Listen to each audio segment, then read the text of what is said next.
We don't have victories. Reaching for new heights. Welcome back to the 5th episode of In Space and on the Left. I am Justin Clark. And I am Carl Clark. Hi, everybody. Want to apologize for being a week late, but you know, the LSAT is a thing, and it is a scary thing.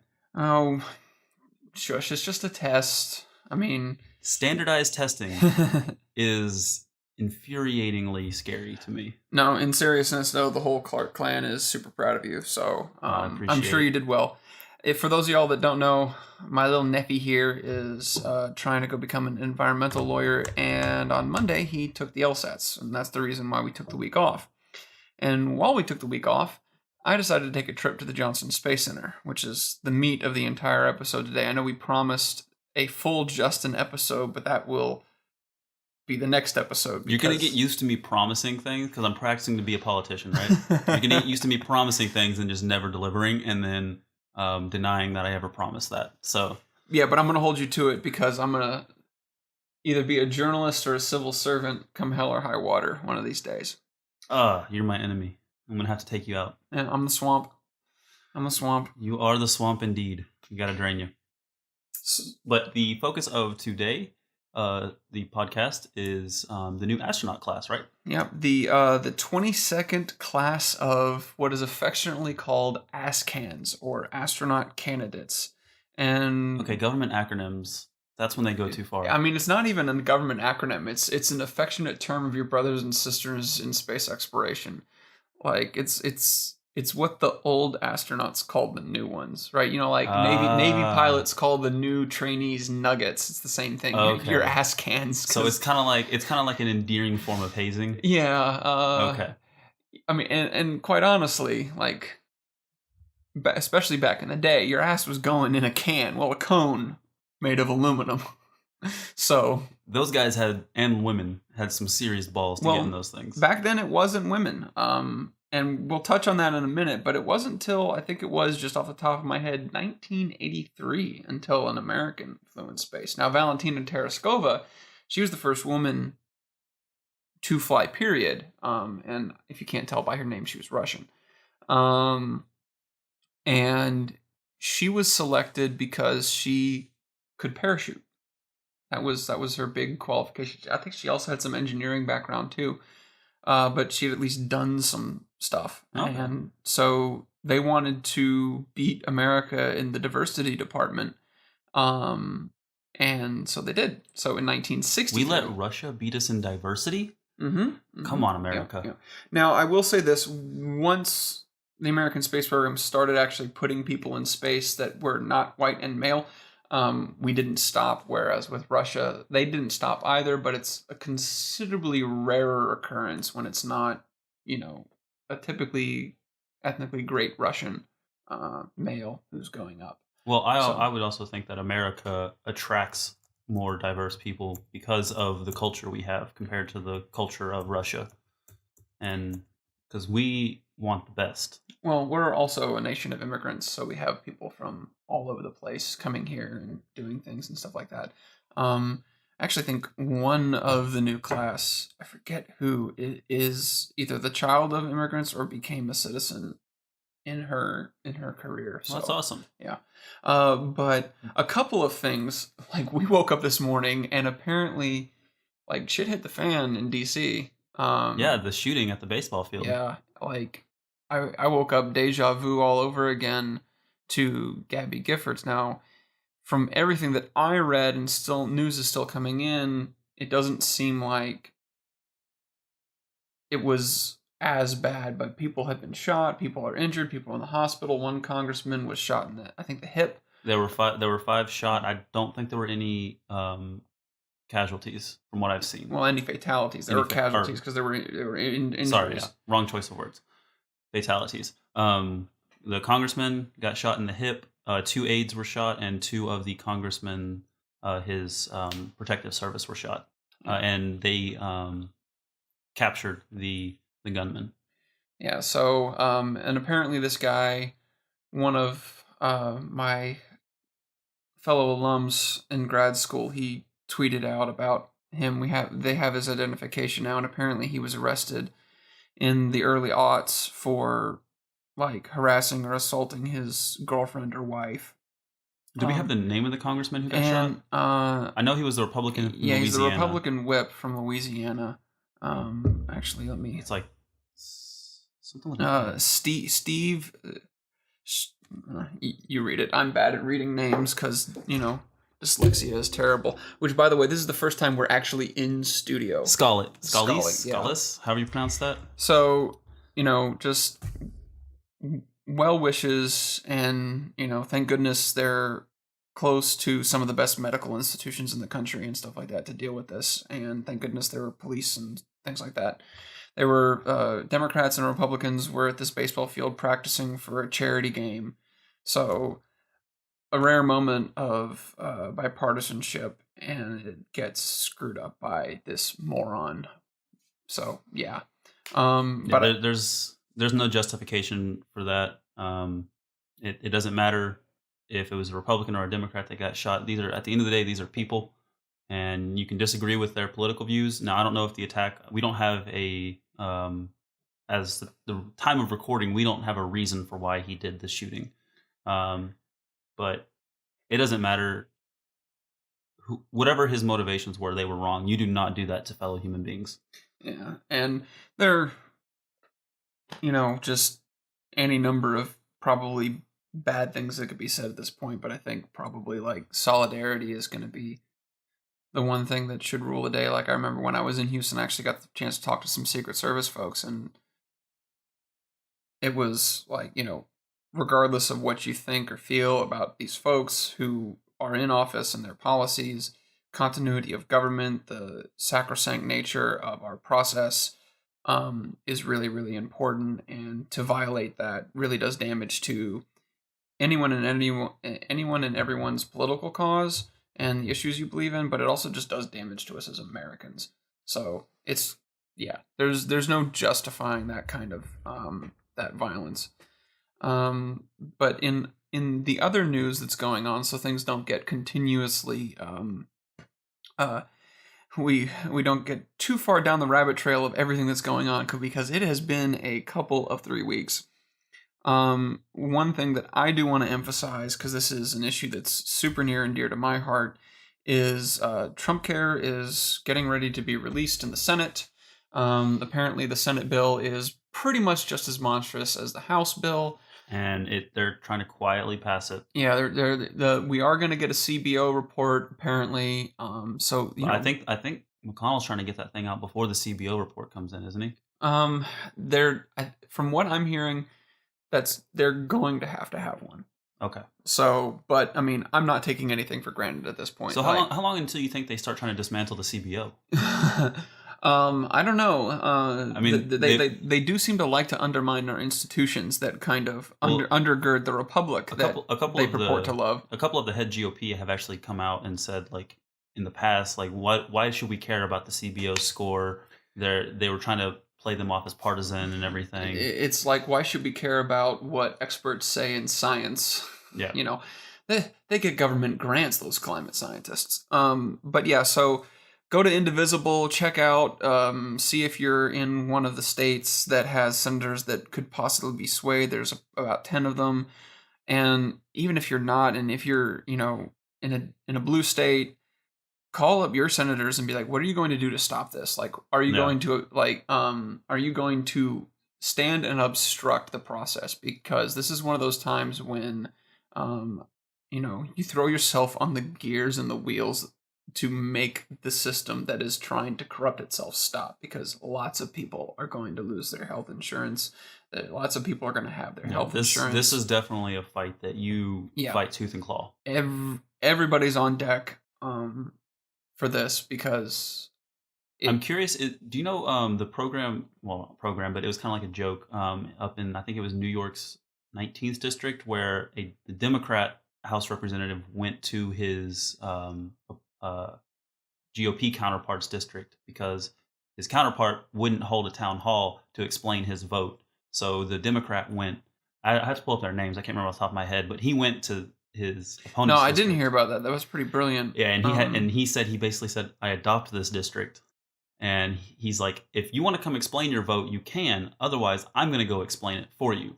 So if you want to defend yourself, you have to show up. See, that's the kind of stuff that But needs to be done. I haven't heard anything else about that. It seemed like that was such a great idea. We need more of that. Yeah. Like Democrats, I feel, are afraid to call BS when we see it because we want to be politically correct. Well, at least the politicians. The politicians, yeah. They want to be politically correct and not fan the flames, but right now we got to fan the flames a little bit. Well, I also think that there's a kind of a catch-22 right now because very clearly the Republicans are playing for power and for power's sake, and so they're willing to do anything and kind of have been, and they've been building that beast for a while.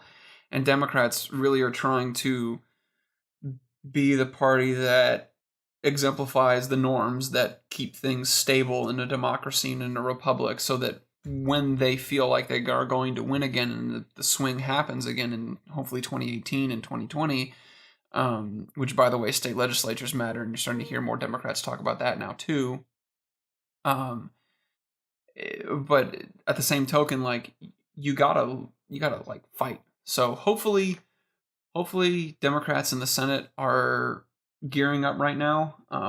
Probably next week is when we're going to really start hearing things, I would think, because it's around the corner. Like the next 3 weeks is when this thing is going to all go down. Yeah, and they're trying to get this through the Senate while there's other bigger news right now. Yeah, and they're trying to do it fast. We're on the heels of the Comey testimony. We had Sessions testify yesterday. And we have all this other big Russia news that is dominating headlines, and the news about the healthcare bill that is going to affect people drastically and quickly. It will affect all Americans just because of the provisions that are being removed about, lifetime maximums and pre-existing conditions. So if you have severe anxiety, if you any of those things could be considered pre-existing conditions, at least as far as I understand how things go, and that's a lot of people. And there's certain counties that actually will just not have healthcare an option. There will be no providers in these areas. Yeah. So call everybody. And Ted Cruz, clear your voicemail, please. You too, Kornen. Yeah, that's the other scary thing is I heard that, phone traffic over this last weekend has been light. So I know our viewer base is small right now, but let's not make it light. So everybody that listens, call Kornen and Cruz, because I was looking at the analytics, and so far we haven't left the state yet. So we're growing a home base. Exactly. Lone Star State all the way. But you brought up Comey. And so the question is, do you even Comey, Jeff Sessions? Do you even Comey? I cannot recall. I cannot recall if I Comey. I did not get the chance to listen to a lot of Jeff Sessions' testimony, but the parts that I did, Well, let me break it down for you. So the Democrats on the panel were asking pretty hardball questions, and then when it came to his answer, he would give non-answers that would basically waste as much of the Democrats' time as possible, because for those of you who aren't familiar with the process, each senator is given an allotted amount of time to ask their questions. And Sessions would give non-answers until that senator's time was up. And then the Republicans, just like they always do in these hearings, whenever there is a Republican on trial, they toss them low balls, underhand softball-style pitches, and they actually control the narrative. They're not asking questions. They're basically making statements, and they made statements for Sessions to reaffirm.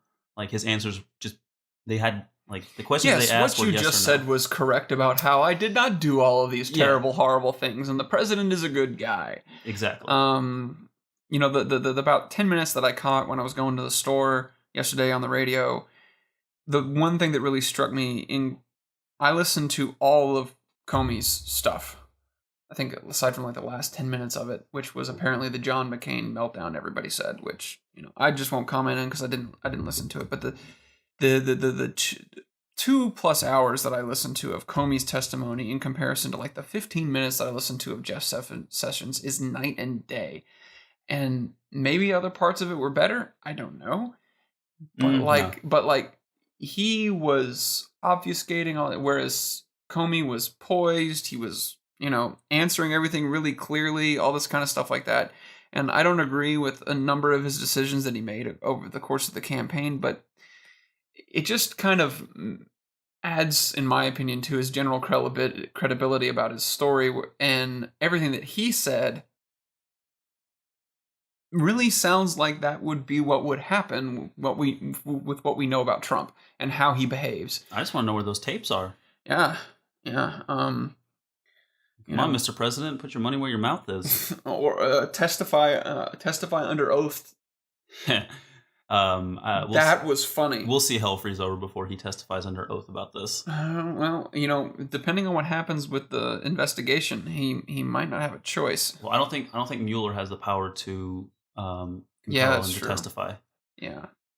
Oh, if wishing made it so. Yeah, but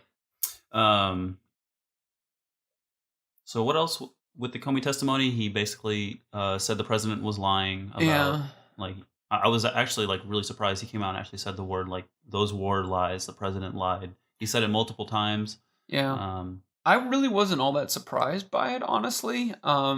Simply because the memo that had been released through him he really reaffirmed what he had been saying kind of all along, only a little bit quieter, and then in the memos that he had written after his meetings that he thought were this is weird, leaving me alone with the president who is under investigation by me, the president isn't under investigation individually, which exonerates him from everything. It's his campaign and his known associates and everyone closest to him. The very thing that's supposed to represent him and his vision for the country is under investigation. Yeah. So not him as a person, him as some kind of quasi entity. I just don't know. In keeping with the Department of Justice news, I don't want to talk about Comey's been talked about to every end of the earth. Yeah. But keeping with Justice Department or the Department of Justice news, Trump's nominee for the top environmental lawyer at the Department of Justice is another really, really bad blow for the environment. His name is Jeffrey Clark. No relation to us, thankfully. But he was nominated by President Trump a couple days ago. So he finally managed to get around to nominating somebody. Yeah, so we have 414 positions that don't have nominations. Yeah. But those are deep state positions, Carl. But let's just kind of go over his record real quick. In 2010, he represented BP in the Deepwater Horizon crisis. He is a partner at the Kirkland and Ellis and has represented the U.S. Chamber of Commerce in lawsuits challenging the federal government's authority to regulate carbon emissions. In court, he has repeatedly argued that it is inappropriate to base government policymaking on the scientific consensus presented by the Intergovernmental Panel on Climate Change. And that is quoted directly from the Slate article. So, yeah. Again, like we were saying about experts earlier. Yeah, this guy is not good. He is not going to represent the vast majority of Americans who believe that climate change is a problem. It is a real problem, and it is a problem that is very, very severe. And human-caused, and represents a clear and present danger to the United States and its people. This man is in the pocket of big oil, and he is going to represent their interest, not ours. So, with all of that bleak news out of the way, and amongst all the other things that are going on, yes, I need to pick me up. Yeah. So let's talk about some amazing people now. Yeah, let's talk about. Well, that's going to make me be like, what am I doing with my life?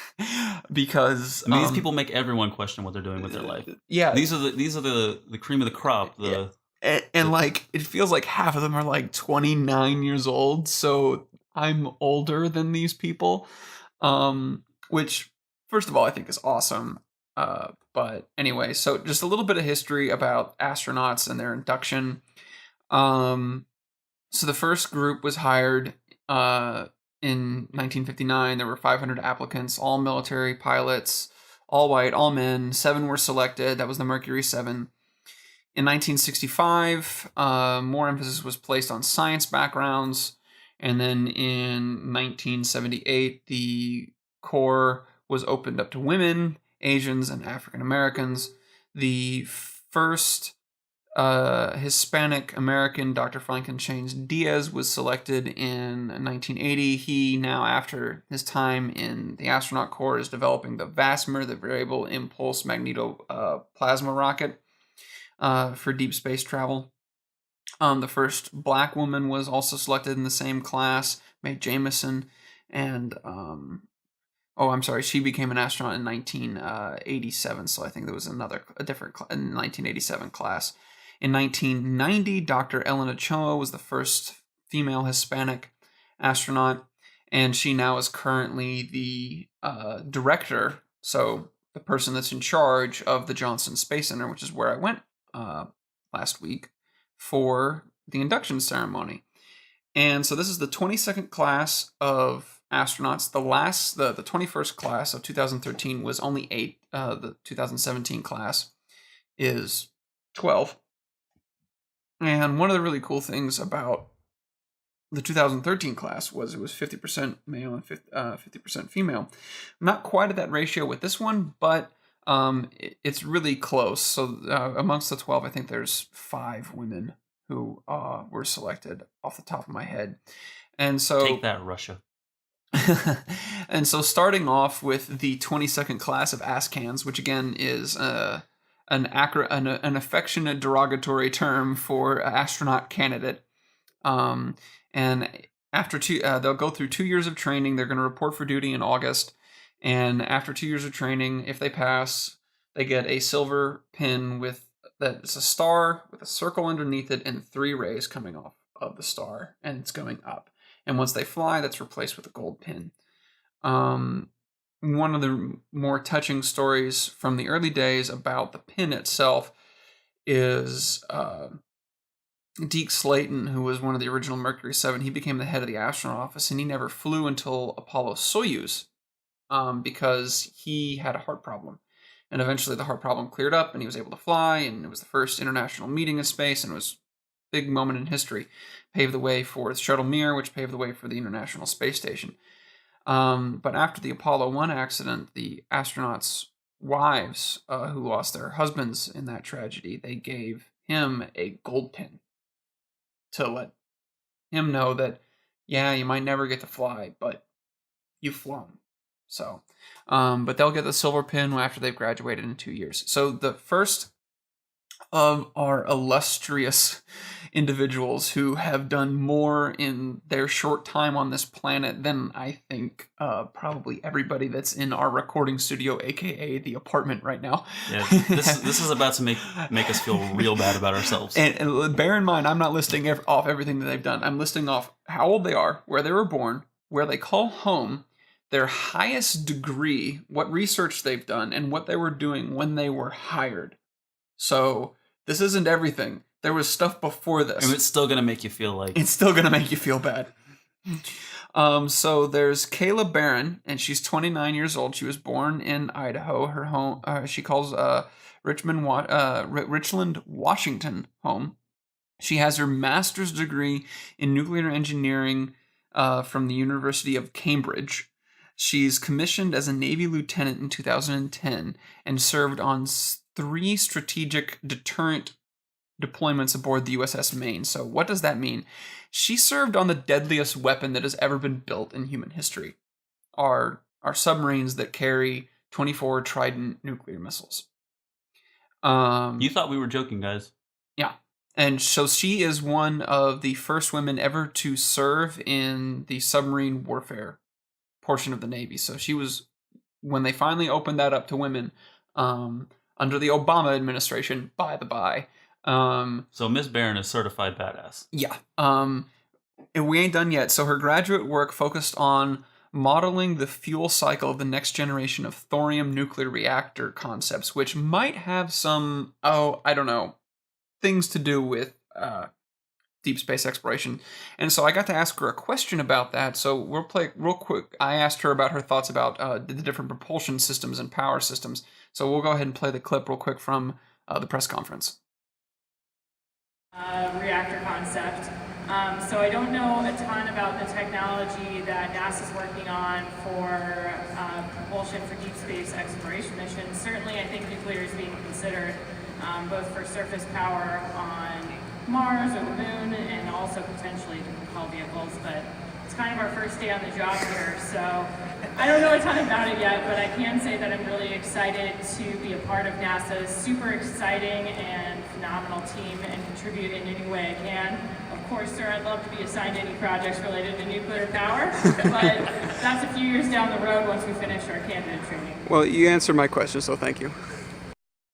So the person that she was talking to was the astronaut chief, the chief astronaut, head of the astronaut office.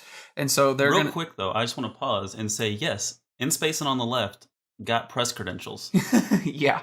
We're kind of a big deal, apparently.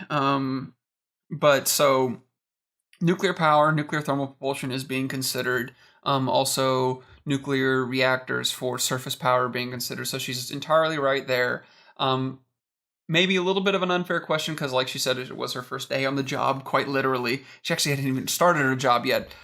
But I also kind of wanted her to talk a little bit about her graduate work, which I did not know was thorium-fueled reactor cycles because we had just kind of met. They introduced them all in a nice ceremony and just kind of said she works on nuclear reactors as part of an engineering thing. So that was really cool. So moving on, and I'm probably going to get some of these folks' names wrong. I'm just bad with names, and I apologize. As a journalist, I need to get better at this. So next there's Zena Cardman, and she's also 29. She's from Illinois. Her home is Williamsburg, Virginia. Master's of Science in Marine Science from the University of North Carolina, field experience in multiple Antarctic expeditions, research vessels, and NASA analog missions. So that's basically like pretending to be living somewhere that's not Earth or living in space. One of my former mentors is actually running the Hera project right now on the Johnson Space Center property, which is a different NASA analog mission than what Xena was involved in, but it's simulating missions into helio orbit and orbiting the sun and missions to asteroids. And they get graduate students to do it. So that's kind of a side note, give you an idea of what an analog mission is. There you go, graduate students. Sign up to be in analog missions. Yep. You'll be locked in a room with other graduate students for a month. That sounds like NASA has untapped potential for a reality TV series. Unfortunately, they can't do commercial work. It's like Big Brother, but with master's degrees. And space exploration. I would watch it. Yeah, it's considerably probably less boring than what they make Big Brother out to be. But anyway, so and the analog missions were in British Columbia and Idaho and Hawaii on the volcano slopes, and her research centers on microorganisms in subsurface environments. And her current work as a research fellow with the National Science Foundation and for her geosciences PhD with Penn State. So that's what she's doing right now. And I can tell you that the subsurface microbes is a really big deal for the hunt for life on Mars, on Europa, on Enceladus, on possibly Titan and Callisto, and maybe Io. I don't know. Sulfur volcanoes sound a little bit volatile. So Zena Cardman could be the one to discover life in the universe. Yeah, and so her fiance was actually on a research ship when she got the call that she got the job. And apparently she was the most emotive out of everybody in the group. And you could tell, like, this woman is bubbly and happy to be there. I mean, they all are. But, like, you can tell that she has a big heart and a big passion for all this stuff. And it just seems like a really sweet person. So, yeah, I got the feels from her. Like, that was good. She seemed like a really, really cool person. Just genuinely excited to be a part of the science. Lot of love involved in it, I think would be the best way of saying it. Is like, it's not just like this intellectual exercise maybe, but that's just kind of the sense I got from her reactions to things and just how much she laughed about everything, and like what the astronaut chief said about her like being very emotional on the phone and thinking it was amazing and that kind of stuff. Then there's Raja Kari, and 39 years old, from Iowa, master's degree in aeronautics and astronautics from MIT. A colonel in the U.S. Air Force, and is the commander of the 461st Fighter Test Squadron and director of the F-35 Integrated Test Force, and he has flown combat missions. So I had my qualms with the F-35 and everything like that. He actually, in the press conference, really spoke about the virtues of the aircraft. Obviously, he and I are going to disagree a little bit there, but like, this dude is obviously a consummate and amazing pilot. He has flown many different kinds of aircraft. Again, as with Xena, like, super passionate, super enthusiastic. So is he the one that's going to be training to pilot? Well, or do they all kind of train? So that's a good question. So some of the things that you get to do whenever you become an astronaut, you become a pilot. Okay. Like some of these folks aren't pilots yet. You become a pilot. So we're going to talk a little bit about a nice lady that I like a whole lot named Sally Ride. She was a physicist at Caltech, I think, or at least in Southern California, one of the really amazing universities down there, Stanford, Berkeley, Caltech, one of them, I forget exactly where. She was going to school for her PhD when and doing research when she applied to be possibly the first female astronaut ever to fly in space, which of course later she did. She was not a pilot, but the astronauts fly T-38 training aircraft, and so when you become an astronaut, you become a pilot. And that's part of the qualifications. You either have to have a minimum a bachelor's of science and 3 years of relevant work experience in your field. Obviously, they are accepting people that have more than just a bachelor's degree in science, but that's the minimum. Or you have to have 1,000 hours of flight time in high-performance jet aircraft. Okay. And obviously, this is above that. So if you take Baja's qualifications, it's not just high-performance aircraft. You can be a pilot and get that. He's a test pilot, and that's very different than just a pilot or just a naval aviator. You being a test pilot, you have to have distinguished yourself in the military chain of command as a pilot, probably seen some combat, flown multiple aircraft, and then you apply to test pilot school. And then if you get in, then you go to that school, you train, and then you start flying things that have never been flown before. So very, if you become a fighter pilot in the U.S. Armed Forces, you're already the cream of the crop. This is the cream of the cream, and then this guy was selected out of that. So next down is Matthew Dominic. He's 35. He was born in Wheat Ridge, Colorado, earned a master's degree in science in systems engineering from the Naval Postgraduate School in Monterey, California, and graduated from the Navy Flight Test U.S. Naval Test Pilot School in Patuxent River, Maryland. Numerous flight testing on carriers of crewed and uncrewed aircraft, serving on the USS Ronald Reagan.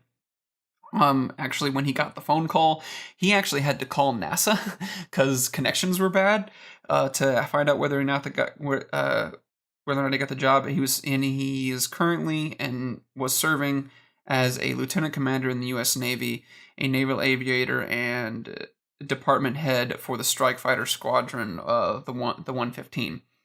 Bob Hines is 42, from Fayetteville, North Carolina. Hines considers Harrisburg, Pennsylvania his home. Earned a master's degree in science in flight test engineering from the U.S. Air Force. Went to the U.S. Air Force Test Pilot School in 2008. Earns a master's of science in aerospace engineering from the University of Alabama in 2010.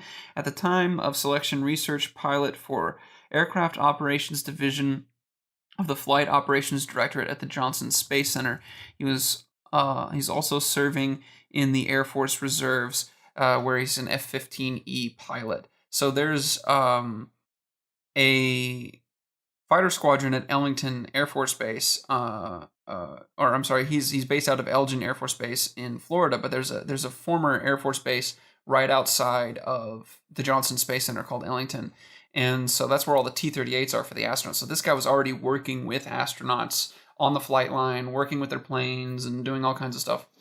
So he's the only one that it was currently part of NASA when he got selected, but I think there's 3 or 4 out of the 12 that actually had involvement with NASA during their studies as students. Oh, dog barking. Yep, that's the new dog. A dog has no name. All right. So next we have Warren Hoberg. He is 31 years old. Born in Pittsburgh, Pennsylvania, he earned a doctorate in electrical engineering and computer science from the University of California, Berkeley.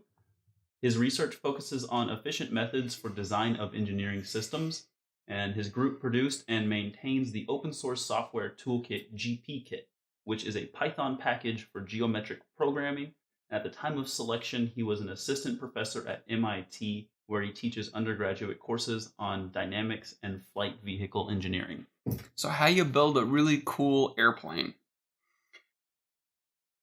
All right, then we have, where are we at here? We have Johnny Kim, 33 years old. He was born in Los Angeles, California, and he also earned a doctorate in medicine from Harvard Medical School in 2016. He served his medical internship at the Harvard-affiliated Emergency Medical Residency at Massachusetts General Hospital and Birmingham and Women's Hospital in Boston, Massachusetts in 2017. He trained as a Navy SEAL in Team 3 and deployed on over 100 combat missions. That's a lot of combat missions. At the time of selection, Kim was a resident physician in emergency medicine with Partners Healthcare at Massachusetts General Hospital. Okay, so next is Rob Coolin. He's 33, born and raised in Anchorage, Alaska, earned a doctorate in engineering from the University of California in San Diego. At the time of his selection in June 2017, his previous experience as an ice driller in Antarctica on the West Antarctic Ice Sheet and Taylor Glaciers, as a commercial fisherman in Chinook, Alaska. Coolin is a senior manager for flight reliability at SpaceX, leading the launch chief engineering group in Hawthorne, California. That was the job that he was at. So this is the second question I got to ask, and Rob and Warren weighed in on it, and it was, if you could project yourself to the future and discover one thing, and you knew what it was going to be now, what would the one thing that you would want to discover be? I think for me, one of the things that's always kind of drawn me to space is the different view that it seems like space must give you, right? So trying to look from space down on Earth and realizing how delicate this planet is. And honestly, I think less of a discovery of something new, but more of discovering a way to really express that to all the people across the planet. I think that would be something amazing. If we could really try to help people realize that borders are something that we create, and they're not natural, I think we would just make the world a better place. So if we could discover a way to kind of spread that understanding or knowledge, that'd be incredible. They look like Woody. Maybe wanted to say something as well. Well, I don't think that was a great answer, Rob. So I'm an engineer, and one of the things that I've found throughout my whole career is that just to expect the unexpected. And so that's kind of the very nature of discovery is, hey, we don't know what we're going out to find, but it's going to be really cool when we do. So I think that's what most excites me. And so Rob was first, and then Warren. All right, so next up, I'm going to mispronounce this, I promise you. It's Jasmine Mogbelli. Like I said, probably mispronounced that, and I apologize, Jasmine. She is 33 years old. They probably don't like us giving their age out. 33 years old. No, when they announced them, they said how old they were. That's how I got the information. Trust me, I got to have lunch with Suni Williams once, and she was like hooked up to all kinds of stuff that was slowly taking fluids out of her body, and then someone just randomly took some vials out of the little satchel thing that she carried with her always, and then just walked off. And I was like, Suni? She goes, you get used to it. Like, personal privacy, people poking you with things, taking fluids out of your body, people wanting to talk to you. It becomes a thing. It's the nature of the beast. It is the nature of the beast. All right, but Jasmine is 33. She's born in, my German is terrible. Yeah, Nunheim. Nunheim, Germany, but considers Baldwin, New York, her hometown. She earned her master's degree in aerospace engineering from the Naval Postgraduate School in Monterey, California. Graduated from the U.S. Navy Test Pilot School in What is these names, man? Powixton River. Same place as the other guy. Somewhere in Maryland. Yeah, somewhere in Maryland. There's a river in Maryland. We need to like get on that Duolingo or something. Yeah, I know, get our seriously. pronunciations up. At the time of her selection in June 2017, she was testing the H-1 helicopters and serving as the Quality Assurance and Avionics Officer for Marine Operational Test and Equalization Squadron 1 of the U.S. Marine Corps in Yuma, Arizona, and is a major in the Marine Corps. Yeah, so, hoorah to her, for sure. All right, and so next up is Laurel O'Hara. She's 34. And she was born in Houston, Texas. What? And raised in Sugar Land. Aww. And she Poor Laura. Yeah, I know. Couldn't go to Seabrook or Clear Lake or any of those other places. Not from Texas, Sugar Land is not a place you want to be. Which it's not actually true. Like Sugar Land's fine. It's just we're from South Houston, so like there even in Houston there's a north-south thing. But anyway, she earned her master's degree of science in aeronautics and astronautics from Purdue University. So another one for Purdue. For those of y'all that don't know, Purdue, other than some of the military education institutions, has produced more astronauts than any other university in the country. It is also where a one Neil Armstrong studied. If you don't know who he is, go back to your elementary school and demand a better education. Yeah, so Purdue's got some great alum. Yeah. There's a building named after him. Actually, there's several buildings named after Neil Armstrong. We should name more buildings after Neil Armstrong. Yeah. I don't know how he would really think about it, but yeah. I don't care what he thinks. We're naming buildings after him. And we'll kind of get to that a little bit later about how much these people belong to us and how much their personal qualities don't belong to us. Or our particular agendas. So anyway, she went to Purdue at the time of her selection in June. She was a research engineer at the Woods Hole Oceanographic Institute in Woods Hole, Massachusetts. So this is the place where like Dr. Ballard worked. He went down and did all kinds of work. Found the Titanic, found the Bismarck. And they do all kinds of oceanographic research as well, geology, biology. This is a really, really cool place. She worked on remote vehicles, namely Jason Operations Group as an engineer and seagoing mechanical technician and data processor. So really, really cool.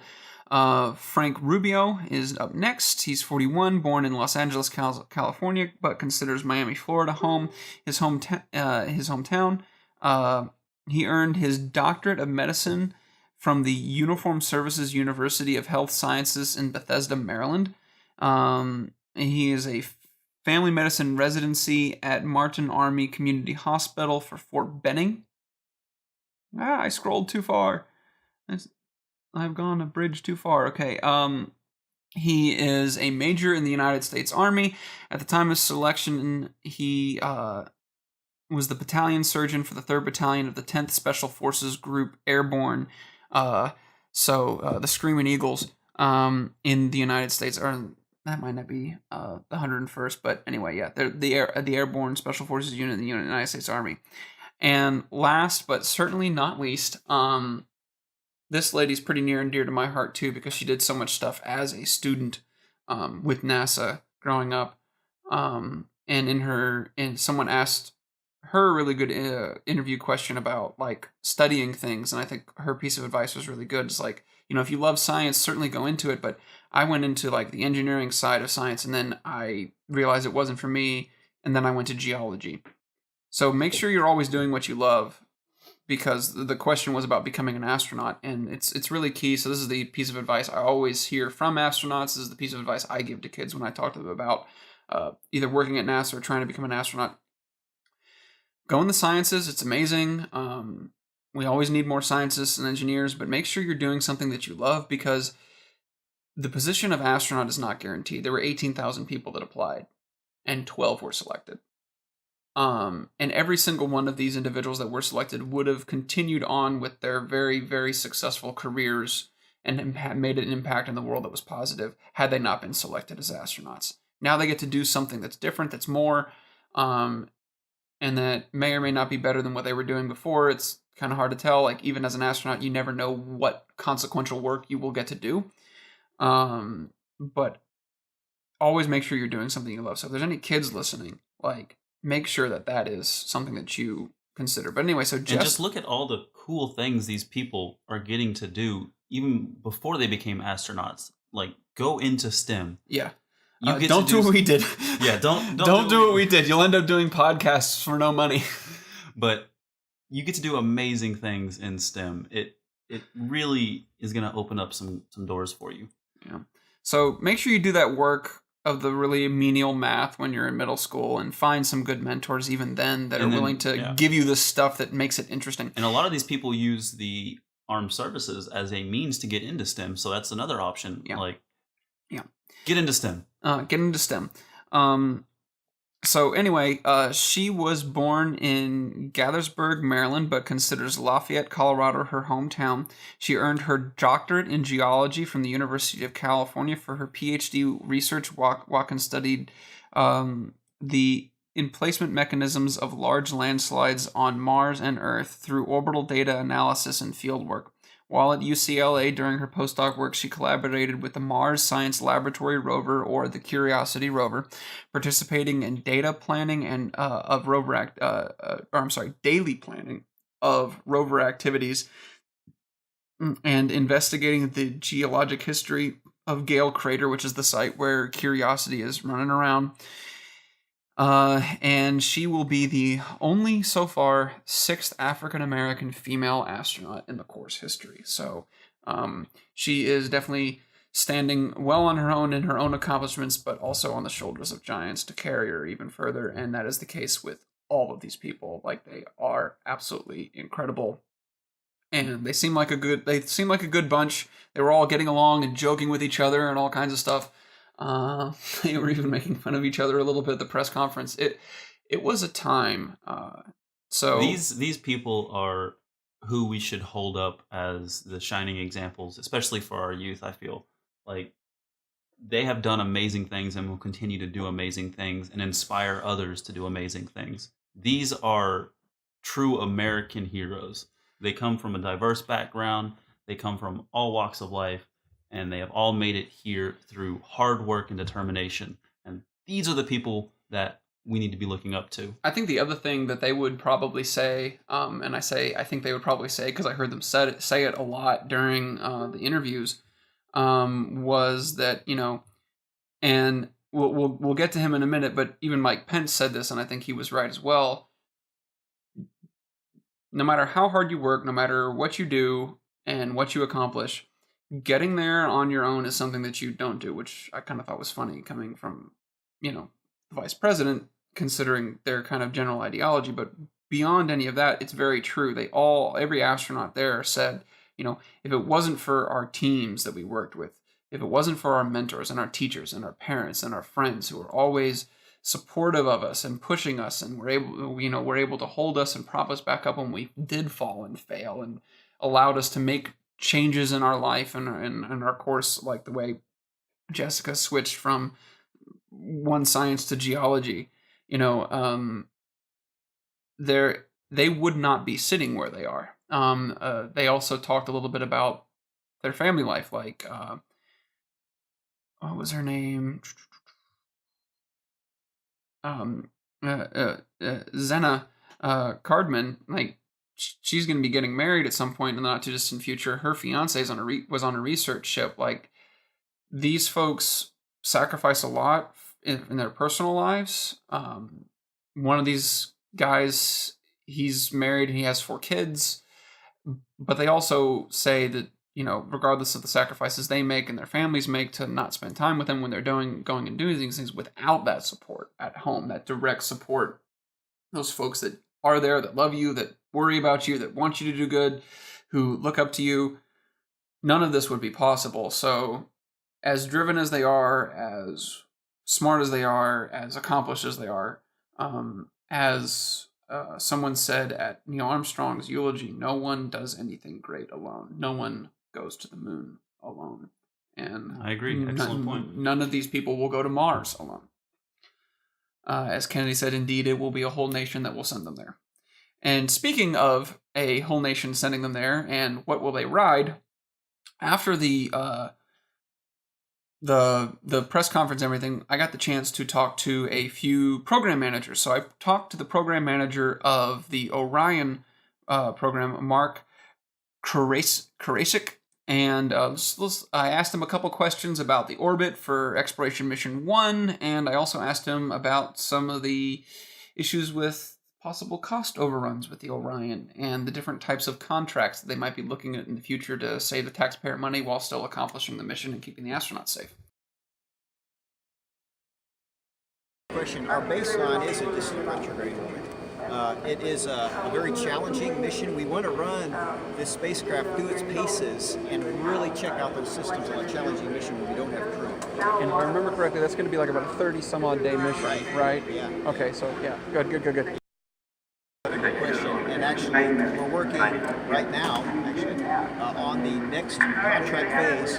Currently, our prime contractor, Lockheed Martin, is contract for the first 2 flights, M1 and M2. And after that, we have an opportunity to have a new contract. And we intend to make that a production contract, and we're trying to morph that toward a firm fixed price. Now, we may not be ready at EM3, but that's the plan, is to get this into production mode, and then we can work to really reduce the cost. And one last one, EM2 is going to have the exploration upper stage, right? Yes. The contracts are cost plus or per unit, and they're looking to try and make a change to the per unit, which means we pay this much for this piece of hardware, whereas cost plus is this is the amount of money we're giving you for this number of years and this many spacecraft plus a percentage, and the amounts can go up that you get, and that percentage is supposed to be like the company's profits. But if there's not a big constraint, like a big national need or a time crunch, which there isn't a time crunch right now on the Orion, the way there was, say, during World War II with the bombers and the fighter planes and the ships, or the way there was during the moon race, it can be a little bit too easy, I think anyway, for contract companies to kind of take advantage of that lack of a national need and that time crunch to take a little bit too much time and get a little bit too much money from the federal government. Yeah, just extend the contract as long as you possibly can and just milk the Fed. Right. And so the next audio clip that we have is from Catherine Leaders, who is the commercial crew program manager. So what is the commercial crew program? It is a program where NASA gets companies who are wanting to develop vehicles that will carry astronauts and eventually people, just regular people, into space. And if they meet milestones, they get development funds, because that's like the really hard thing to do is development cost. But there was an article, and I forget where it was, but it was some not good science reporting, not good engineering reporting, where they were saying that the shuttle's safety rating was like a 1 in 90 failure rate, and that the commercial crew vehicles, the Boeing CST Starliner and the SpaceX's Dragon 2, have to meet a 1 in 270 safety rating. The issue was, in the article, they did not say that the 1 in 90 rating was the shuttle's actuals, like what it actually achieved. Their desires were higher than that, a much higher standard. And so that's kind of the way it works in engineering. It's just another example of reporting cherry picking their numbers. Yeah, so it was trying to make it look like NASA was, That happens so rarely in reporting, though, Carl. It's never a problem. was putting onerous things on private industry. And as you'll hear, Catherine kind of talks about how they're trying to not do that and make sure that these vehicles will both meet safety ratings, but also be able to open up to private industry and privatization, and not just government contracts lifting stuff, like them doing their own thing. And so we had given a design goal to providers to be able to be about 3 times better than shuttle when we were going through the designs. Then shuttle's actuals, not shuttle's desired. Right, then shuttle's okay, desired, so right? that's where the discrepancy was. All right, I got you.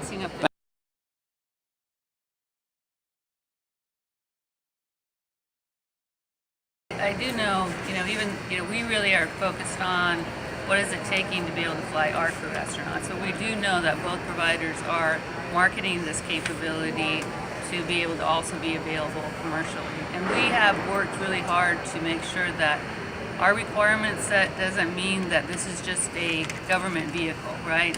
We had to be very careful that the set of requirements that we put out there would not be so onerous that it would drive the cost per seat. And we tend to use a cost per seat rather than cost per pound for crew vehicles. And so the pricing, the huge advantage from a government perspective is that our pricing that we received on our seats was more cost effective than the Russian pricing that we received at the time we awarded the contracts. And so that to me was a big win from a government perspective.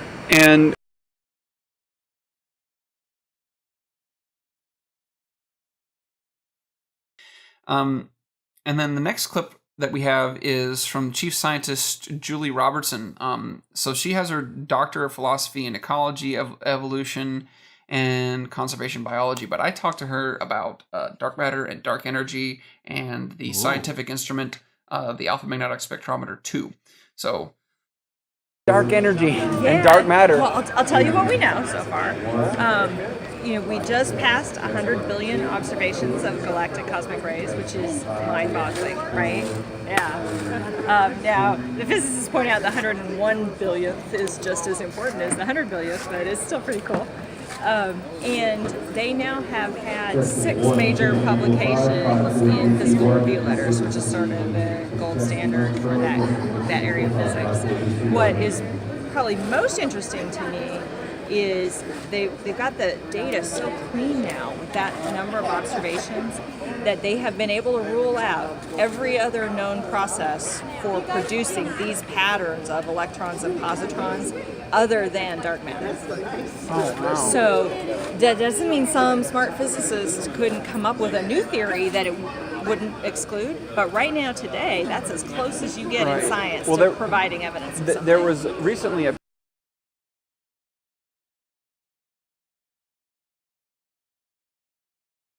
the other thing that Dr. Ting has announced, he doesn't have a paper out on it yet because he's double-checking the data, but he thinks he's seeing about 1 case of antihelium a year. And what is so antihelium? This is rare. So, there's matter and antimatter, and like a positron is an antimatter electron, right? So, I think, and I have to think about it. I'm not a physicist. I just pretend to be old on TV. So, what happens is normal antimatter, when the Big Bang happened, it should have been 50% matter, 50% antimatter. But antimatter, when it collides with anything else, it converts over and it's not antimatter anymore. So that's why antimatter is so rare in the universe. But in theory, if you have enough observations, you should be able to every now and then see one that managed to make it through the stellar medium all the way here and take a measurement. From 13 some odd billion years ago. Yes. Right. And long journey for the poor little bugger to end in one of our sensors. Exactly. And so the fact that you're only seeing one a year, that's 1 in 1 in 10 billion or something like that. And so you got to be sure that's not an instrument anomaly. So that's what they're working on now. But the rumors were getting out, so he, in public talks and so forth, Dr. Sam Ting has now been saying, hey, we might have seen this, but we got to confirm it. So that leads me to my last question, because you're dealing with these areas of science that are very complicated, very abstract, like Sonny White with the Q drive and, the antimatter, dark matter. A lot of folks don't really know what those differences are. And so what would be the one big piece of advice that you would give to the general public to be able to understand this stuff better and not kind of buy into some kind of hype and things of that nature? about the information and just make sure that you're kind of understanding as accurately as possible. Yeah. Also advice from me, because I study it. I think there are ways to simplify with, scientists are always afraid if they simplify something that they will sound like they're incorrect to their colleagues, right? And you can't use the jargon without explaining it in common language. So, like what I just did with anti-helium. I mean, you can explain these things in simple ways, and I think that's what you have to do. And then the other thing you have to remind people is that even though these sound esoteric and strange, they lead to things that make our lives better.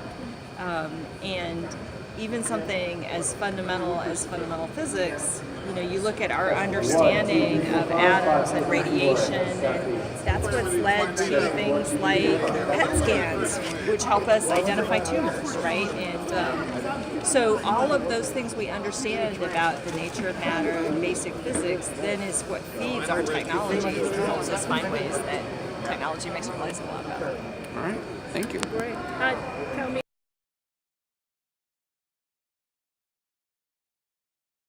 I mean, I think what she kind of says speaks for herself. She does make one joke where she's like, I pretend to be a physicist on TV. And she was just kidding. Like I said, that's where I gave her credentials.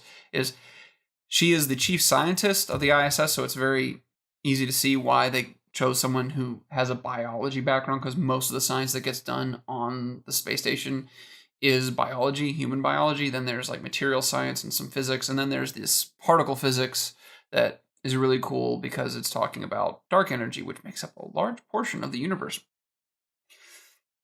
So now that we've listened to her clip, now it's time for the event that drove Houstonian Twitter wild, Mike Pence's birthday visit to the Johnson Space Center, where he gave a speech.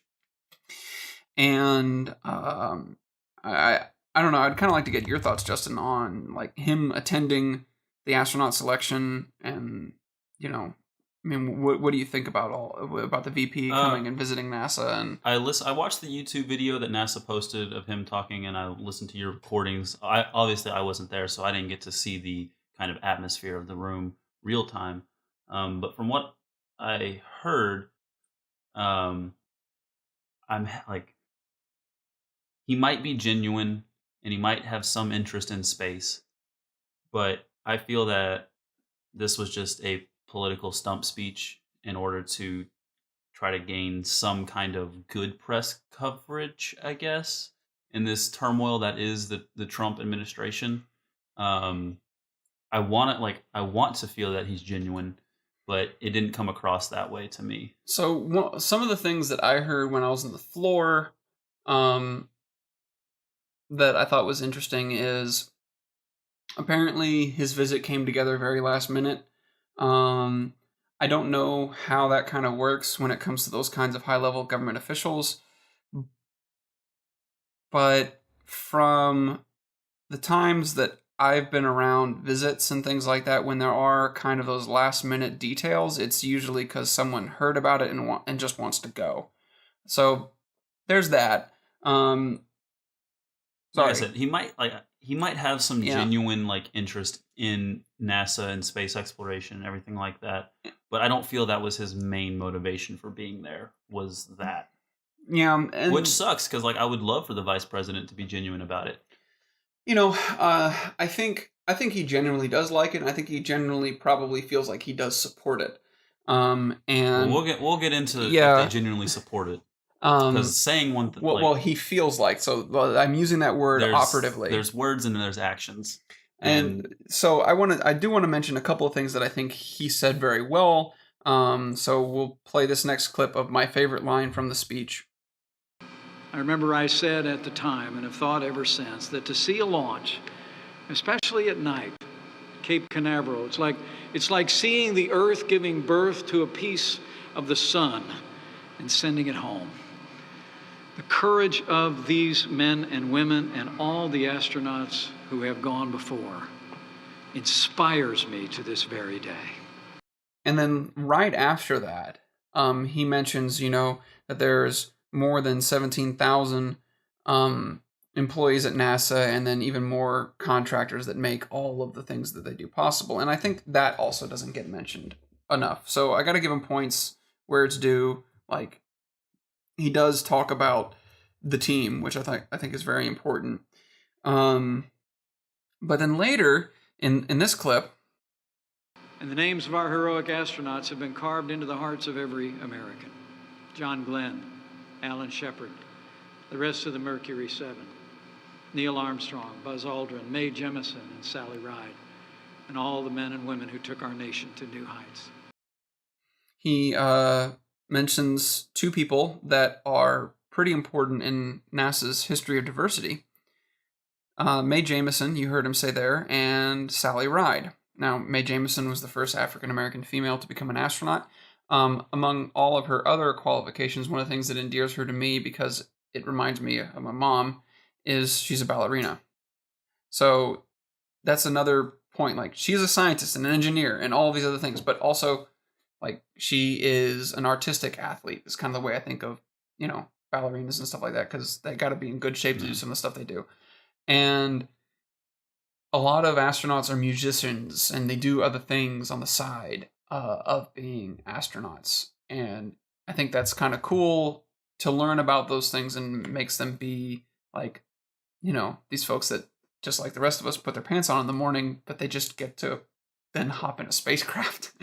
But the one big thing for me that I thought was interesting was Sally Ride's mention. Sally Ride, if you haven't learned more about her life, do so. She was taken from us by cancer way, way, way too early. I think she wasn't really all that much older or younger than my mom when my mom passed away, also from cancer. And she was in the same astronaut class as my next door neighbor who was growing up, who watched me when I was little. And I learned that Anna Fisher actually got the cockpit and Sally Ride's seat and her commander and pilot's seats and switches already the night before her first flight into space, and all kinds of stuff like that on Challenger. And no, this wasn't the Challenger flight that exploded. Obviously, Sally Ride went into space, I think, twice, and made it back home. She died in her 60s. Challenger flew multiple times before STS-51L, which was its final tragic flight. But Sally Ride, I don't want to pin a label on someone that I didn't know, but she was definitely a member of the LGBT community, because she was married, and by all accounts, by all of her male partners, she was a fully engaged, loving partner.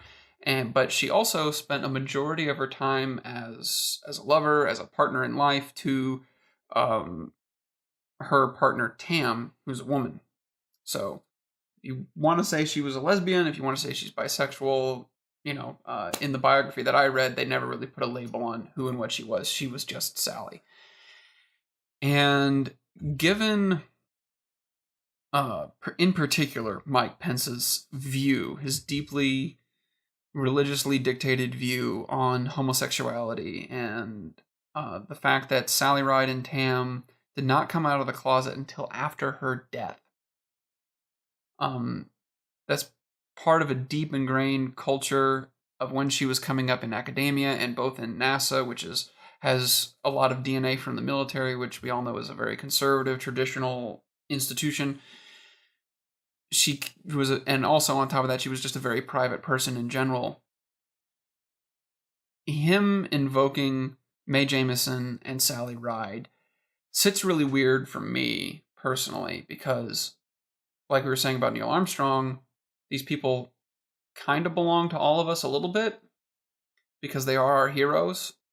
They are all of our heroes. They're American heroes, regardless of their personal politics. And that's the other thing. Sally Ride was a deep feminist. Like I don't want to use the word hardcore, but she advocated for, women in STEM. The Sally Ride Science is the organization that she ran until her death with Tam. And huge advocate for women equality. That was the part of the speech that kind of made me feel that he wasn't there to be genuine. He was there to try and soften his he was trying, what is the word I'm looking for? He was trying to soften his image. and he used those people as kind of like checklist style things. Like if I hit these points, then I'm good. Yeah. And it felt very like shoehorned in. Like I don't feel he like at his core like views them as the amazing individuals they are. I mean, maybe he even does, but and he doesn't know that she was a lesbian and like a very left wing feminist. I don't know, and it just doesn't match his past statements. Yeah, I think that's where it doesn't sit well with me. Is like his views are so diametrically opposed to what this woman worked and advocated for her entire life. She was, like you said, a member of the LGBT community. I mean, we don't know 100% for sure, but we kind of know. Oh no, we know 100% for sure. Like she was a member of the LGBT community. She was a feminist.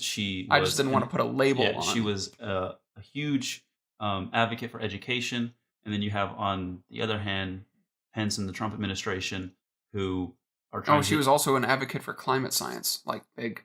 When she did some stuff as an associate administrator at headquarters, and when she sat on the Augustine Commission that was commissioned by Obama when he first got into office, she and the commission were like, there needs to be an emphasis on earth science because this is a critical issue. Yeah. So there's like 3 or 4 things that, like, I don't know Mae Jemison's history as well. She's also a big advocate for women's education and minority education in science, and so like she does that stuff too. Then you have the Trump administration, who Mike Pence is a part of, obviously, who are dismantling our educational systems.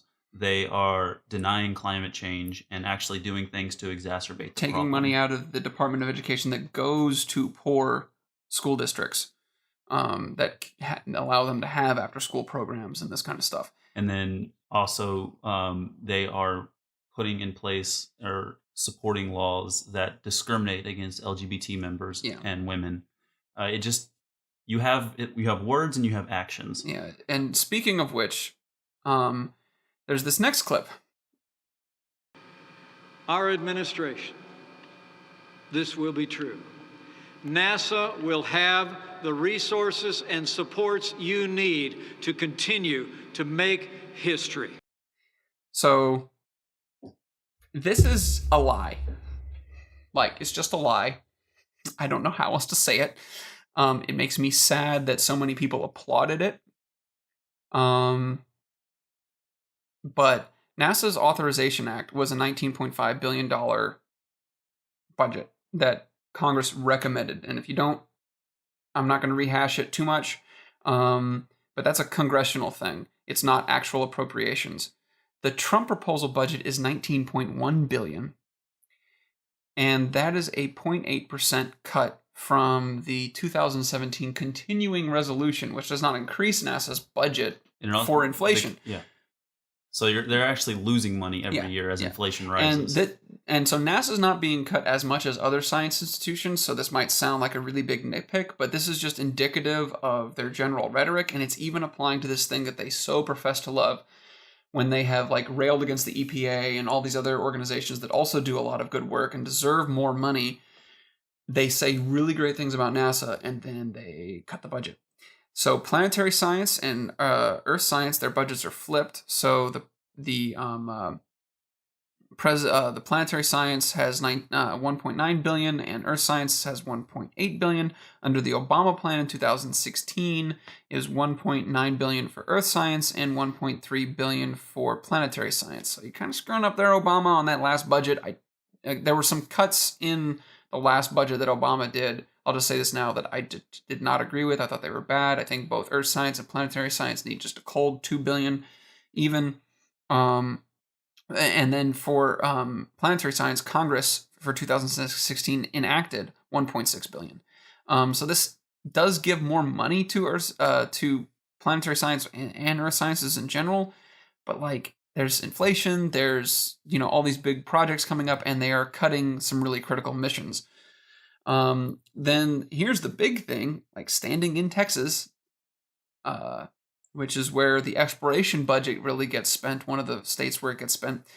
The exploration budget under Trump is $3.7 billion. And the exploration budget under the Authorization Act is $4.3 billion. Obama's recommendations was $2.2 billion, lower than previous years enacted under this, and then under the continuing resolution for 2016, it was just a flat $4 billion. So I don't know why Obama wanted less money for exploration, but there were a number of things that were cut in the last budget that was presented right before they left that I was just like, this is very strange, but I want to make clear it was very uncharacteristic. Usually these things were very well funded, at least in comparison to what Congress was doing and in comparison to what was being done by the previous administration. I still think NASA needed more money in general, but like this was kind of an uncharacteristic thing. But I think the really important takeaway here is they're not even lockstep with their own party, which are trying to pass bills and tell them, no, this amount of money, you know. So yeah, NASA will have the support you need under Trump. No. Like I said, towards the end of his speech, he just kept saying Trump, Trump, Trump. And it just seemed like it was more campaign rhetoric. And he was just like shoehorning in like NASA icons and everything like that. And it felt like he was giving a campaign trail speech. Well, I mean, and again, in fairness, a lot of NASA speeches sound a lot like that. Like the one that really didn't was Obama's speech in 2009 when he went to the Kennedy Space Center. It did not sound as much like a campaign speech. But I think speeches about space in general are going to sound a bit campaigny because it is about high adventure. It is about the aspirational qualities of what makes Americans Americans, and what makes us human in some sense. But I want to point out that, and we'll get to it in another sound clip, but later on he says that underneath Trump, but it's not underneath Trump. These missions and these research and these studies and everything have been going on for years now. Yeah. It's not underneath him. It is not underneath one presidency. It is underneath America. Yeah.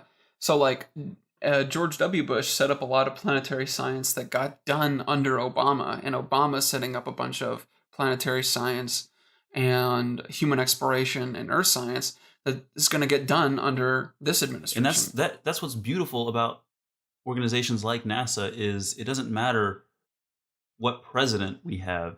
It doesn't matter the political climate. As long as they are given an adequate amount of resources, they do amazing things. Yeah. And this budget does not, it takes away their ability to do these amazing things. Yeah, and so one of the big areas, because remember I said, I think it's like 3 or 4 of the crew that were sitting up there while this guy was up there talking about how amazing they are.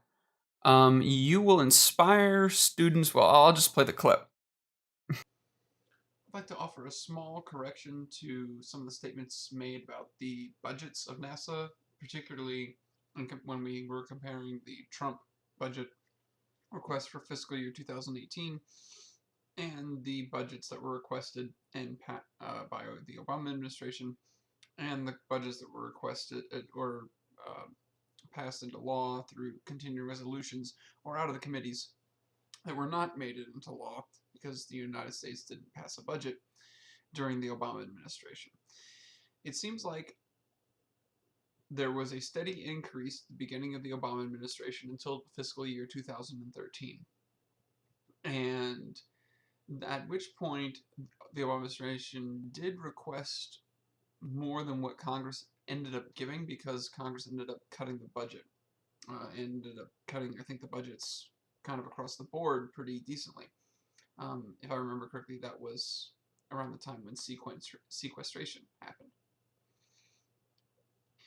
And then you enter into a time period for the last 4 years of the Obama administration where he was requesting okay budgets, getting into that mid 18.5, and then by the end of his administration, low $19 billion budgets.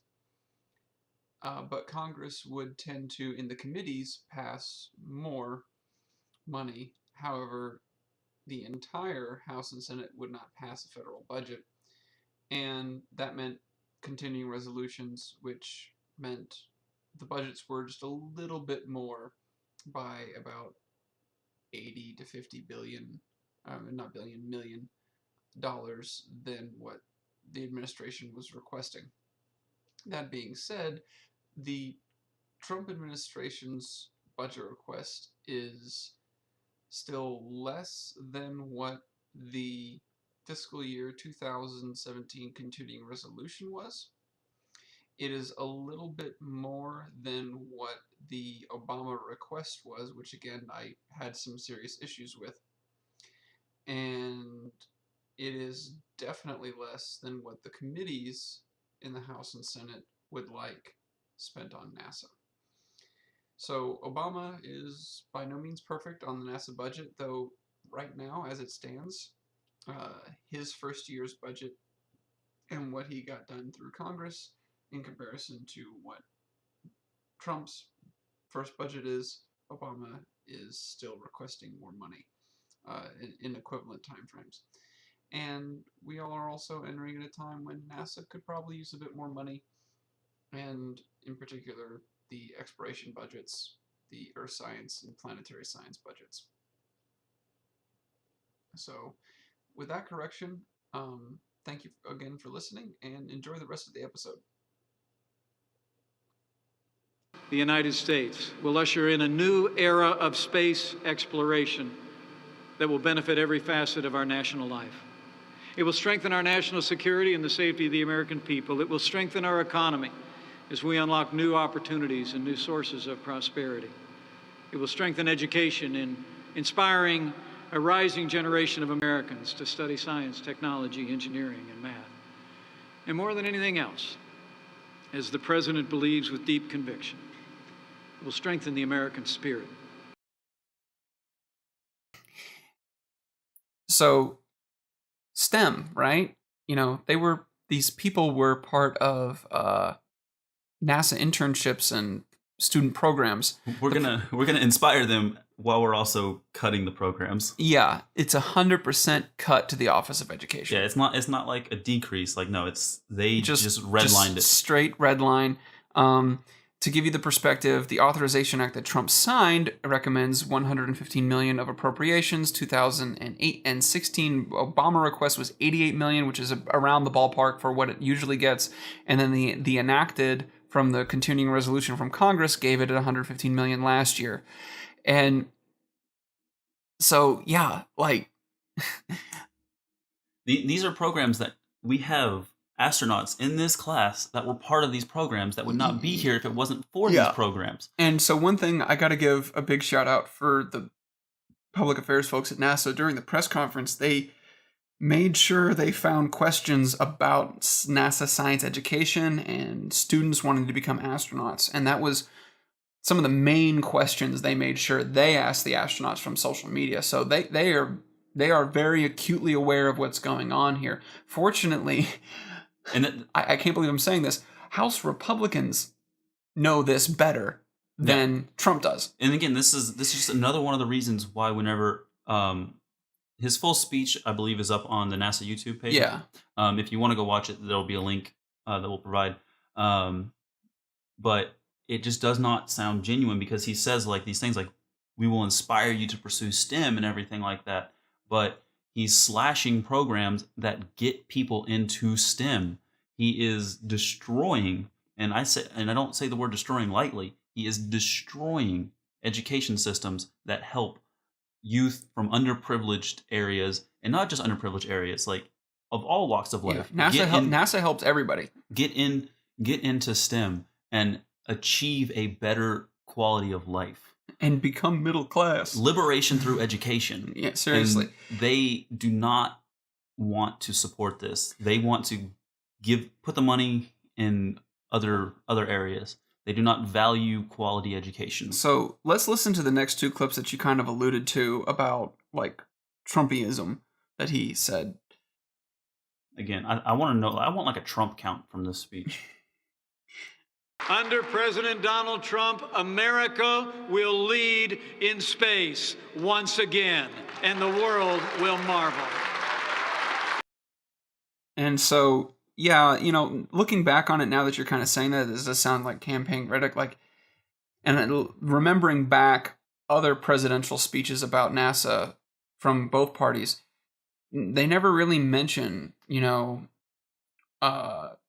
don't talk about themselves. They don't talk about They talk a little bit about this administration will do this. This administration will do that. That's fine. Go back. It sounds very campaigny. Go back and watch Kennedy's speech about getting to the moon. You will swoon. You will swoon. But it is, we are going to the moon. Pence's speech is, Trump is going to get us to the... Somewhere. We don't know where, but under Trump. No, these astronauts may return to the moon or go on to Mars. With Kennedy, it is, we will go. And so I just want to do a quick breakdown of some of the missions that are going on in development right now. So you have the James Webb Space Telescope, which was started many years ago. So it's not just Obama. This is numerous presidents. And then there's TESS, another telescope. You have Mars 2022, Mars sample return that are being worked on right now. You have the Orion, the SLS, that's all human exploration. You have commercial cargo and commercial crew, that was like Obama, hardcore Obama. You have a number of planetary science missions that are all in development right now that were started and recommended under the Obama administration. And again, this is also working with Congress. So like, credit where credit goes around. We actually have a pretty decent history of bipartisan. There's a few pinballs, and we can do a long talk on that and how infuriating it is to me. But yeah, there's overall bipartisanship is kind of a thing, which also makes that signing ceremony where he made fun of Senator Nelson from Florida. And he's like, oh, he's a Democrat, but he's okay to be here because he likes NASA and he was an astronaut. It's like, no, like, dude. Like I said, campaign. Yeah, they're on the campaign trail again. Yeah. So it just, there's no getting back and leading again. All of these things that were done and getting ready to be done under Bush, that were done under Obama, and all the things that were done under Obama and getting ready to be done by Obama that will happen under Trump. These things all make America the indispensable nation in space as well. Like, when things happen, they call us. Like, Charlie Bolden told an awesome story. Even when stuff doesn't happen in space, people call us. Yeah. Because the Chilean ambassador showed up in his office one day and was like, I need your help. We have some people trapped in a mine. And y'all can do anything. Yeah. And when you say that Trump will lead America in space again, like, when did we stop being the lead? Like, I don't understand this. Yeah. Like, when did we stop? No other country does more in space than America. Look, I am pissed off about the fact that our astronauts have to ride Russian rockets and they don't have the option to ride American rockets to space. I don't mind them riding the Soyuz. It's a really great rocket. It's a really great spacecraft. Period. End of story. It's super freaking reliable. And the Russian space program is amazing. That aside, the Russian Federation right now is acting not good. Yeah. Like, not good. But NASA's relationship with Roscosmos is good and is very strong. And hopefully it will continue to be despite all of these tensions. Like, hopefully that can be a point where we, like... Yeah, where we come together as a planet, as a species. But, like, Russia has a lot of crown jewels in space. No lies. But as much as I give them mad props and respect them, we got more. We do have more. Yeah. And we have never not been, which is a terrible sentence, but we are the leading nation in space. But when you slash education and you slash these programs, how long until other nations pick up the slack? Like, we already have France, who basically is giving refuge to American scientists because offering it, at least. Well, yeah, offering refuge, because this education foundations, as broken as they are in America, because we have allowed for-profit to take its greedy hold over the education system. The dog agrees, by the way. The dog agrees that there are certain things in life that should not be for profit, and I believe education is one of those, because when you make it for profit, you exclude a vast majority of people, and I feel education should be a fundamental human right. Like, that should be on the Bill of Rights, as a right to a quality education. And apparently a fundamental canine right as well, because knowing when she's allowed on the couch or off the couch is critical to the future of the harmonious relationships that exist in this apartment. Yeah. Now, So- we do like guarantee a quality education in this country to an extent with high school and everything like that, but the cost of higher education is getting out of hand. But that's topic for another day. Yeah.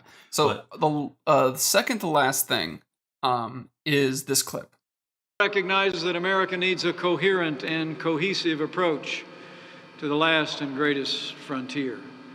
That's why I'm especially excited to announce, after more than 2 decades from when it was disbanded, that soon President Trump will relaunch the National Space Council, and it will be my great honor as Vice President of the United States to chair the new National Space Council in Washington, D.C. So he mentioned something called the National Space Council, and there's a good story in The Atlantic about it. Maria Kornen wrote it. I'm probably mispronouncing your name. Sorry, Maria. So it was started at the beginning of NASA, and it really kind of helped formulate what NASA would be and the overall policy that the government, both on security and science and economy, would have when it comes to space. But then very quickly, once kind of the foundation was built, it was kind of ignored. And so it's credited with getting us to the moon. And indeed, in Pence's speech, he kind of cites its grandest achievement of these were the people that advised the president that got us to the moon. Kind of. That's kind of true. Like, they were some of the ones that got Kennedy to say, yeah, this is what we're going to do. So, yeah, credit where credit's due. But very quickly after that, it started to not really be a very effective tool of advising the president. And then under Reagan, under H.W. Bush, it wasn't working very well. There were lots of turf wars. George W. Bush didn't use it and got more done with Congress in space policy than his father did and then Reagan did.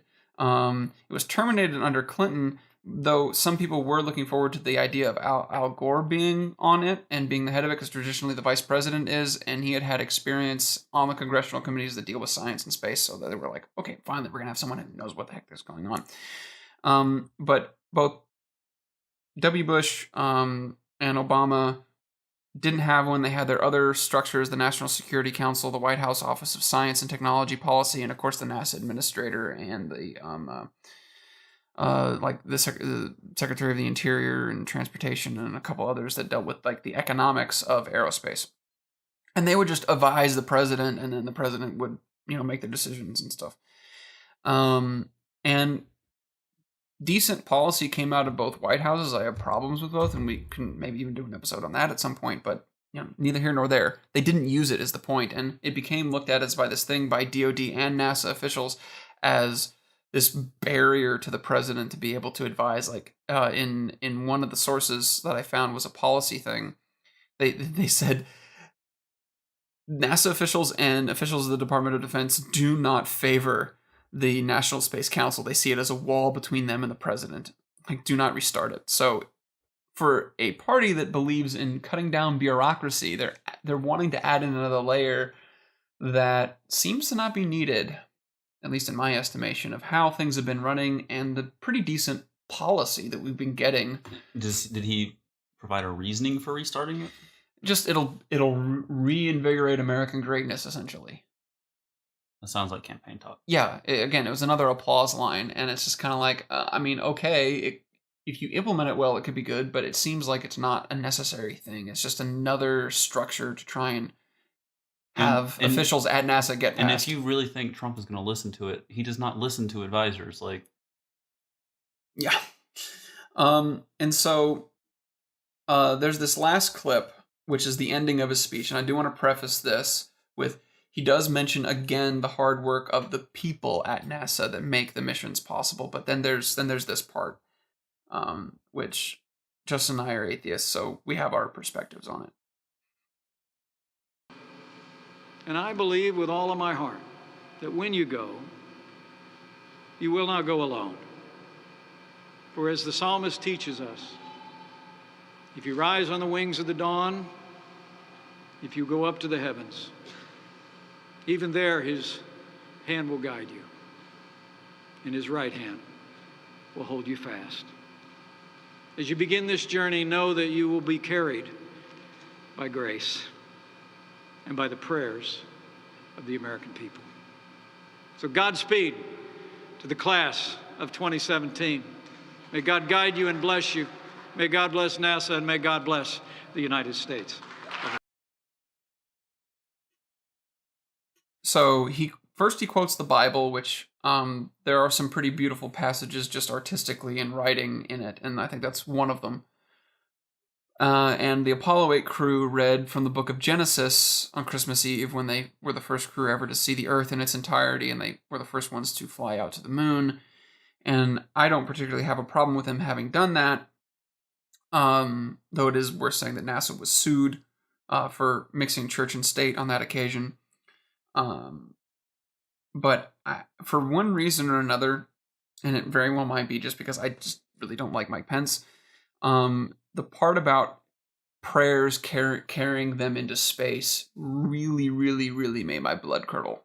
So I was wondering about your thoughts kind of about his comments about faith and that they won't go alone and they'll be carried by prayers and all that kind of stuff. I don't have a problem quoting the Bible. The Bible has some cool and beautiful lines in it, but I was wondering what your thoughts were on his closing of his speech.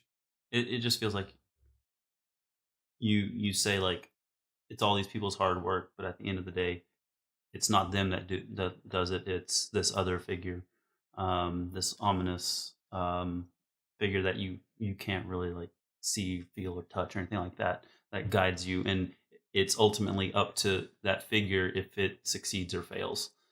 All that hard work, all that good that's done isn't from us. That good is given to us by this higher power or something like that, which is nonsense.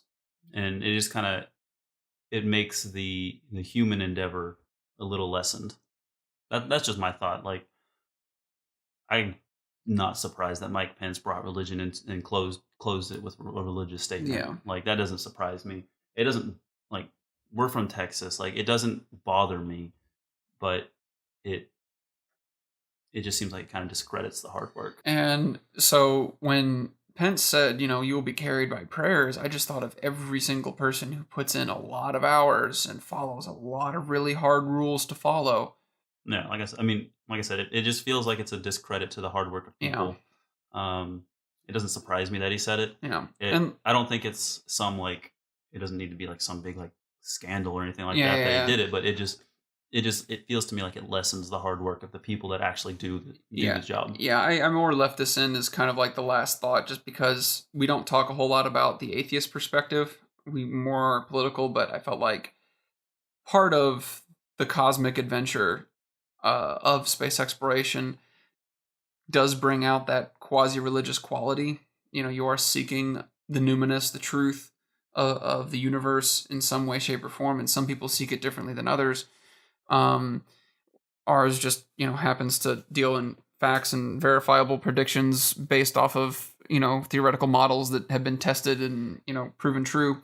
Whereas others deal with, the cosmogonic cycle and these cultural tropes that try and deal with our psychological development and our cultural development and trying to make some kind of understanding of it when we were in the Bronze Age. And those stories are just kind of still around. I think one's superior to the other, and I just kind of wanted to leave that in here as our final thoughts on this whole thing. I think the marketplace of ideas will eventually show that which one is superior. It's just going to take time, and it is unfortunate that we live in an era where the second most powerful man in the world wants to attribute the hard work of tens of thousands of people to this one figure that ultimately decides success or failure. Yeah, and just kind of bringing it back to those amazing people, those 12 people on the stage. I am both incredibly envious and incredibly proud of them, and just, look forward to seeing them flying in August and start their training. It's going to be 2 long, grueling years of a lot of stuff that they're going to have to do. They have an amazing teams backing them up, and there's a decent chance, given how young they are, I will leave with this thought, that some of those folks very well might be the first person, if we get some good policy, fingers crossed, and some good money, fingers crossed, out of Congress, because I don't think it's going to come from the White House, that there's a good chance that one of these folks very well might be the first person, man or woman, to set foot on another planet in human history. So best of luck to you, the 22nd class of Asscans. Exactly. May the Force go with you and live long and prosper. Thank you so much for listening to In Space and On the Left. If you enjoy the podcast, be sure to share it with anyone you know on Facebook, Twitter, Instagram, whatever. Follow us on all of our social media platforms so you can be up to date on the next release. We try to do these bi-weekly.